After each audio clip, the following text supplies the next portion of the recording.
وفري فلوسك وتعالى اقولك الروشتة المجانية اللي هتعالجلك الحموضة، الصداع، الامساك، الاسهال، القلق والتوتر، وارتفاع الضغط، والتهاب الحلق، والانتفاخات والغازات، والانيميا والتعب، وقلة النوم، واخر حاجة بقى اللي انت مستنياها عشان دخلة المدارس. ويلا نبدأ بروشتة الحموضة.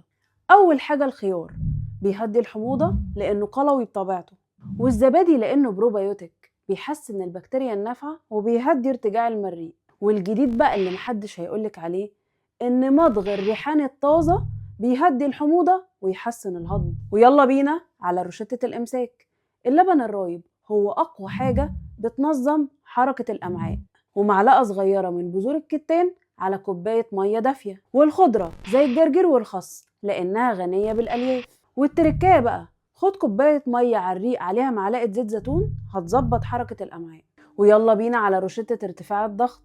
اول حاجة الكركديه والموز والثوم الفريش الني، ونركز كده على كلمة الثوم الفريش وبذور الكتان.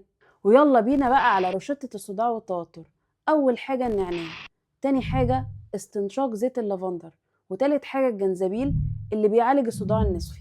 عندي بقى تركاية ليك، لو انت عندك صداع بسبب الضغط الواطي او بسبب الجفاف هتاخد كوباية مية عليها رشة ملح. ويلا بينا على روشتة التهاب الحلق بما اننا داخلين على الشتاء. اول حاجة نشرب عسل بليمون في مية دافية، تاني حاجة نتغرغر بمية وملح، والجنزبيل والعسل بقى بيعتبر مضاد بكتيري طبيعي. ويلا بينا على روشتة الانتفاخات والغازات. كوباية كمون وكوباية نعناع وكوباية جنزبيل بعد الأكل. والتركاية بقى مضغ بذور الشمر بعد الأكل هيقلل الغازات.